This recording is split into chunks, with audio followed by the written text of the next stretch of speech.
Are you tired of small talk? Me too. How do we channel spirit messages? What can angels and demons teach us? What's quantum leaping? How do we shift timelines? Who are the star seeds among us? Are dragons real? Big Souls brings big ideas down to earth. Let's plant some abundant seeds into the garden of your mind. Join the big talk. Welcome to Big Souls, Big Ideas, where we replace the small talk with big talk. I'm Stella, Yann, your host, and today we're going to be talking about the 7 chakras, which are the 7 energetic centers in your body. There are 7 chakras, and each is responsible for your energetic field, which is like a bubble around you. The first chakra is the root chakra, which is responsible for your sense of identity. Then we have the sacral chakra, which is about your passion, your desire to do things, and it affects your motivation the most. The solar plexus chakra is the third chakra, which has to do with courage, bravery, and leadership. Then we have the heart chakra, which is where we experience love in its purest form, love for humanity. Then we have the throat chakra, which allows us to be honest with ourselves and with the world. Then the third eye chakra is where the vision comes from. It's where we receive our ideas and we're able to use our imagination on a whole another level. Then we have the crown chakra, which is what allows us to feel at one with the present moment and with each other. It's the crown that allows you to feel like a humanitarian, and there is a mission for all of us to accomplish our soul purpose, which we get to receive more information about by activating more of our crown chakra. So, the more you study the chakra system, the more levels you will discover that go beyond your body and further connect you to Earth, to your higher self, and to the whole universe. But for the purpose of this episode, I'll stick to the 7 chakras and how you can manage your life better through tapping into the sacred energy that's stored within you. Because all of this information about the chakras is not limited to the first 7 chakras, there are more. And there are even energetic centers at the palm of your hands, which allow you to activate your Reiki energy, your healing energy. So once you learn how to access your 7 chakras, you can then use your palms to kind of cleanse the energetic center that is blocked, that needs a little bit assistance. So 7 chakras, and we're going to look into them in more detail, starting with the lowest chakra, which is the root chakra, which is responsible for our sense of identity, our stability, our security in life. So what we tend to experience often is these bursts of fear, these bursts of doubt, and they affect the root chakra the most. The root chakra responds to I am statements, which is why positive affirmations that are positive in their nature and they are not leading you on a path of delusion, but they are strengthening your belief system in a positive way, are so effective. So when you say, I am a good person, I am in charge of my life, I am accountable, responsible, I am in alignment with what I'm supposed to be doing, you are strengthening your relationship with yourself and you are bringing more balance onto the root chakra, that energetic center that is at the bottom of your body, meaning somewhere where the pelvic system is, the pelvic position. So there is another phrase that corresponds well with the root chakra, and that is lam. So you can use the lam as a meditative practice to bring more balance when it comes to the frequency. And there is a specific music that you can listen to, the solfeggio frequencies, which is the 396 hertz, which corresponds to the state of bringing balance and restoration to your root chakra. I've collected the 7 chakras and used them for when I was setting up my business, and you can discover them on my website, where each of them has a funky name and each has a backstory. So the root chakra in my world is Ruby Ray, She is always curious. She always has a lot of wisdom and knowledge because she's always immersed into these big books, but she has a lot of fear from living with people, living in the present moment, which I suppose many of us can relate to. Then we have the sacral chakra, which has to do with passion, with creativity, with the zest for life, which is why the inspiration for the sacral chakra was um, oranges and tangerines. And I named the sacral chakra in my world Tangerina Faye. So there's a little bit of magic when it comes to the sacral chakra because it allows us to tap into our inner child. It allows us to unlock depths of our creativity that we can use for problem solving, not just for creating comic books and illustrating poems, whatever your creative projects are. The sacral chakra is about the emotions. And usually, once you balance the root chakra, you can ascend to the sacral chakra quite naturally. So, once you feel safe, once you feel peaceful, you are able to channel more of your creativity with more ease without the blockages because your body just understands and it moves you up. Your energetic body is activated on another level, and your field that is around you, that energetic field, is equipped to give you more access to the sacral chakra. The statement that you can use to reinforce the sacral chakra is I feel. And this brings your attention to your emotional body as well. So you're not just thinking about the habits, the actions, and the thoughts that are firm, that are reinforcing your stability, but you're also examining the more fluid states of being that are always happening. Your emotions, your belief system, what is around you, the sensations, everything is affecting the sacral chakra. And there's another statement that you can practice. It is VAM. So once again, you can chant that, you can sing that, you can listen to a recording. VAM kind of strengthens, relaxes the second chakra in your body, and it brings more creativity, more passion, more sensuality. The frequency for the sacral chakra is 417 hertz. There are many playlists that you can tune into, especially when you're birthing a new creative project or if you want to bring some more romance into your life.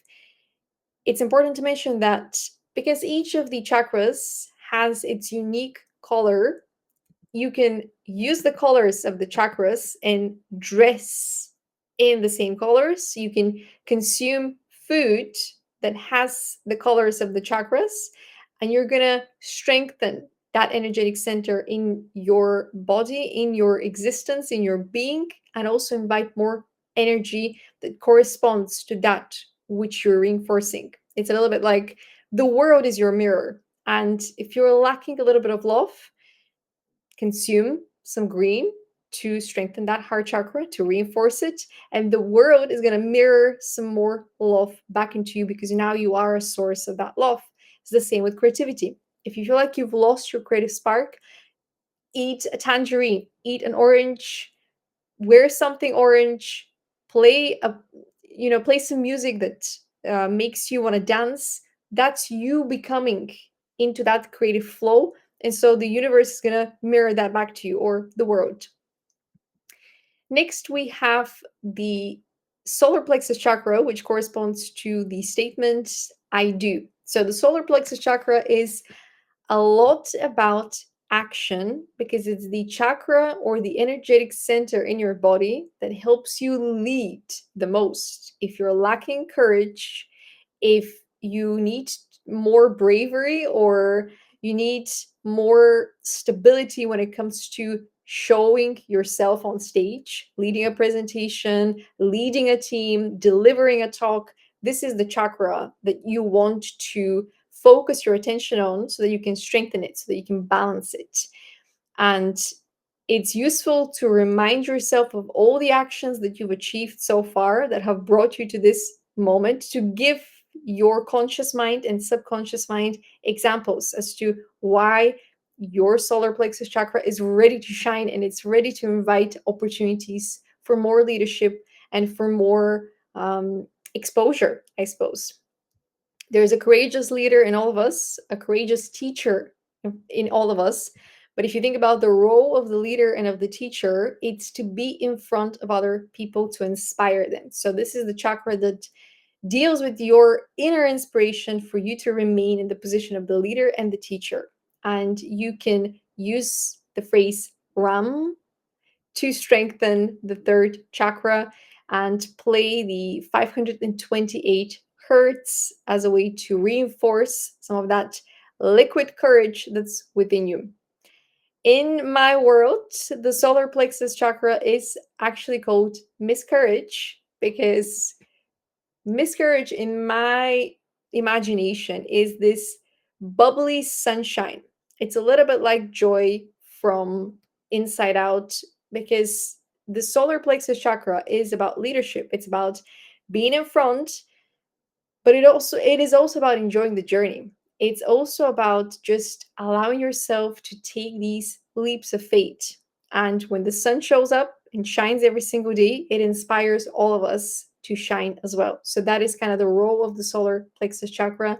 Sometimes there is firmness because leaders have to make some tough decisions, but there's a balance between that firmness and also just allowing yourself to shine as a way to lead and inspire. Next on the energetic list is the heart chakra, our beloved heart chakra, which corresponds to the saying, the phrase, I love. So when you are lacking a little bit of love, when you are lacking a little bit of sympathy, compassion for yourself, simply begin to list things that you love. These can be things that you love about yourself or things that you love about the world. The heart chakra doesn't really make a difference between you giving yourself love and you giving other people love. However, your inner child makes that separation. So if you're only listing things that you love about other people, the inner child might feel ignored. Or you might, produce some feelings of envy or jealousy because you're focusing all of your attention to the external world. So, once again, try to have a balance of listing things that you love, embodying that energetic frequency towards things that you love about other people, about the world, about your earthly experiences, but also about who you are, who you've become, who you've been, or who you're becoming. This is a useful opportunity to build yourself up, build your self worth up, and channel some of that self love into practice so that the world can be that mirror that brings you people that can honor you, that can see you the way that you see yourself. You can use the phrase yum, which is very similar to my last name, but it ends with M. So yum. And the energetic frequency for that, for the music on your playlist is 639 hertz. So in my world, the heart chakra is Anahata, which is actually its original name, the original name of the chakra. I've just separated it into Anna and Hatha, which once again, it kind of sounds like Anne Hathaway, the actress. So, when we see her on screen, sometimes we have this good feeling good emotion, and it's not random because her name is very close to the heart chakra. Something to keep in mind. The throat chakra comes as the fifth energetic center, which is quite important for our self empowerment journey. And it's usually one of the most blocked centers in humanity. This is usually a chakra that gets blocked when we're children because something that we experience persuades us that it's not safe for us to share our truth, to be honest. Maybe we share what we think and the grown-ups react in a way that scares us. So we think, oh, it's not safe for me to share who I am. It's not safe for me to express my ideas.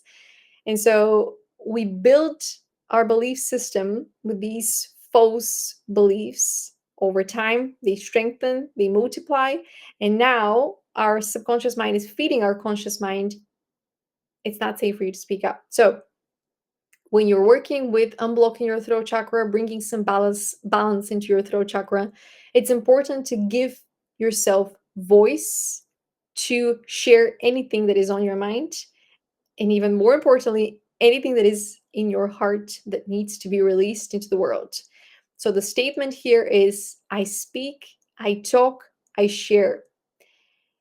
The best part about the throat chakra is that it aligns you with the frequency of truth, which is the same frequency as the frequency of love and peace. Because when there is truth, there is no illusion. When there is truth, there is no war. There's just balance, there is justice. It resets the status quo.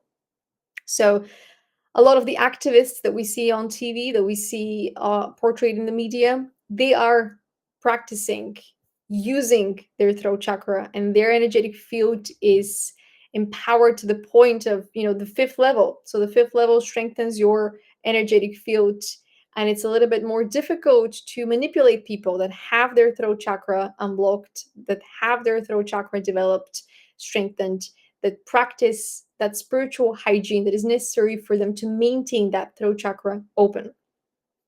The phrase that you can use to chant, meditate is hum, which is exactly like the snack, the food, hum, but try to prolong the M, hum. So it's a little bit like but it's hum.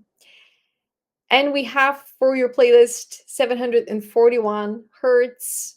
Again, you can Google all of this information and you can find many playlists on Spotify, on YouTube, or wherever you're listening your music to. And the way that I think about listening to those playlists is you're helping yourself power up. It's not that the music is suddenly going to unblock your throat chakra, or if you're wearing something blue, suddenly you're going to be this majestic speaker. It's more to do with you're giving yourself a little bit of a boost as you're actively strengthening your ability to communicate and elevating your boundaries so that they protect you in a healthier way. Especially if you need to set boundaries at work, the throat chakra is the energetic center that you need to work on the most. Oh, forgot to mention that in my world, the throat chakra is called sapphire sit. There is an element of, once again, being in the spotlight when you unblock your throat chakra, because you are taking the main character role with more excitement, with more responsibility, and you're not shying away from opportunities to express who you are. The throat chakra is especially important when you're trying to unlock your authentic self and share it with the world. The solar plexus chakra, the throat chakra, they're equally important when it comes to authenticity, and they each have their role into actively sharing who you are. And once again, this whole journey starts with you activating these chakras, you bringing balance to them, you unblocking them so that you can first practice everything towards yourself, so that you can improve the relationship that you have with yourself, which in turn is going to mirror back to you the connections, new opportunities that are in full alignment with the person that you've become and you're becoming. Next, we have the third eye chakra, which is the sixth chakra. And this is a very playful chakra, once again, just like the sacral chakra. It's the chakra for imagination and for vision. So if you are a leader, if you're an artist, this is one of the most developed chakras that you have. And you might have had this chakra opened when you were a child, when you began receiving ideas about what to draw, what to write about, what to explore. A lot of children have imaginary friends. This is connected to the third eye chakra, which allows us to access our imagination. It allows us to play these mini movies in our mind. And depending on your level of growth, this chakra can be quite advanced when it comes to creativity. If you are on your spiritual journey, this chakra might actually strengthen or activate new spiritual gifts. So clairsentience, clairaudience, they're kind of linked to all of the chakras, and especially clairvoyance, the ability to see, is going to be heightened quite a bit when you begin to unblock more of your third eye chakra. So you might start to receive prophetic dreams, visions, ideas that seem like you cannot ignore them because they're meant to be pursued, they're meant to be shared with the world. The statement that comes with the third eye chakra is, I see. But the way that we use the third eye chakra is to open our inner seeing, inner sight, our spiritual side, our creative side, our intuitive abilities. And the third eye chakra can be quite playful, but be mindful that it might also reveal to you things that you didn't necessarily ask for, mostly because you're ready to see them now, because you can do something with them now. Perhaps it's revealing a piece of truth around corruption in the world, but then you're given the tools to channel that into a short story, into a screenplay, so that you can turn it into a product of art that can inspire the world. The chanting statement here is Om, which you might be familiar with from meditation classes and yoga classes. And the hertz frequency is 741 hertz. So find a playlist that, third eye chakra, Google that, put it on YouTube, put it on Spotify. You're going to see all these playlists. There's a lot of attention being brought to the healing properties of solfeggio frequencies. And there is a reason for it, because we need that space in between the pop culture and the conversations that are always on. We need that in between space where we can just be with ourselves, with nature, with music. And solfeggio frequencies give us those breaks without having to fully stop. They're like little shortcuts, little pathways that we take to make this journey easier for us. In my world, the third eye chakra is called indigo magi. There is representation of the third eye chakra with the color indigo. For me, it is purple, and I like to pair it with purple food, like eggplant, or wear purple. Amethyst is a great stone that you can wear, and all of the chakras, you can connect them to crystals and stones. They're going to strengthen the energetic center in your body that has the same color. It's quite magical. Once you begin to work with the energy and your energetic body, it's quite magical how you begin to view the world, and also how you can do little exercises when you go on a walk and you start with the root chakra. Let me see if I can spot something red. Great. You've activated the root chakra. Let me see if I can spot something orange. You've activated the sacral chakra. Let me see if I can spot something yellow. That's the solar plexus activated. Let me see if there's something green around me. The heart chakra expands. Let me see if there's something blue around me. Suddenly, your throat chakra, you can feel the energy shift in it. Then the third eye chakra, let me see if there's something purple around me. Great. Now your inner child is kind of rising. Your higher self is being activated as well, or your connection to your higher self. And finally, we have the crown chakra, which is the statement, I understand. And it's quite interesting that if you look back into conversations with people that you've had, the times where you've said, I understand, they're usually the times where you have to be the bigger person. Why do you have to be the bigger person? Because you're activating your intuitive ability to understand, to grasp complex ideas, or to put pieces together from that which is being said, that which is being seen, and that which is not being said. So when you're having to be the bigger person, you're traveling from the first chakra to the seventh chakra. And when you're saying, I understand, you're saying that through the lens of your crown chakra, because there is a level that you do not consciously have access to. But when you make this practice, a spiritual practice, for you to reconnect with your energetic body, for you to learn more about the chakras, learn more about your connection with your higher self, when you say, I understand, you will be given almost a vision of what it means. You're not just going to be saying it out of habit. You're going to notice it, and you're going to come back to the present moment with full awareness. I just said, I understand. This is me acting from my higher self. The statement that you can use for chanting, for meditation, it's Om, once again. So it's when you say Om, you're activating, you're bringing balance to the sixth and the seventh chakras, the third eye chakra and the crown chakra. And you can listen to 963 hertz music, which is the solfeggio frequency for the crown chakra.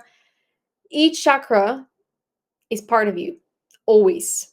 Some of them get blocked, some of them experience certain blockages from time to time. So it's important for you to do a check in every week, if possible, every day. When you wake up in the morning, before you go to bed at night, do a little check in. Maybe just visualize each of your chakras opening, visualize the colors of them within your body. And once you've gone through your initial training of what it means to have energetic body, how you can bring balance to your chakras, which center you need the most when it comes to different tasks and responsibilities in your life, you will then be given more information about further chakras. But before you explore what else is there, there's an Earth chakra, Earth Star chakra. There is, I think, 15 chakras based on 15 dimensions, if I'm not mistaken. But the first seven chakras are crucial. When you crack the first seven chakras, when you understand what they mean for your well being, and when you make it a habit to bring balance into your life through using this information, this knowledge, your life is going to transform and you will not be able to go back to a previous version of yourself, mostly because you wouldn't want to. This gives you access to more magic, to more imagination, to more playfulness, to more connections, to more knowledge than you can perceive possible at this stage. And when you trust the call of the universe, the nudges of the universe, it will take you on adventures that seemingly appeared out of nowhere, but they were always destined for you because your higher self knew that you would be ready to embark on those adventures. Thank you for joining me for this episode about the seven chakras. You can learn more about them on my website, where I've written a short story about each of them. And last but not least, the crown chakra in my universe is called Helios Junior, because if we think of our understanding of spirituality on earth, we're just students. Maybe our higher selves, our souls, they're already masters. They are always connected to that knowledge, but we are students because we're grounding some of that information every single day and we're trying to make sense of it with our limited abilities, because earth is meant to be with limited abilities so that we can push beyond what's possible and turn the impossible into possible. And using tools like the seven chakras is one way to make the impossible possible in a relatively short time. So if you need a little bit of higher guidance, the crown chakra is the energetic center to focus on, because your higher self is going to give you all the information that you need to know in order to proceed forward with your journey. Thank you for being part of the Big Souls podcast. If you have an idea about an episode, or if you want to recommend a guest, please reach out to me. Yeah, don't forget to subscribe and recommend this with a friend if you find any of the episodes useful.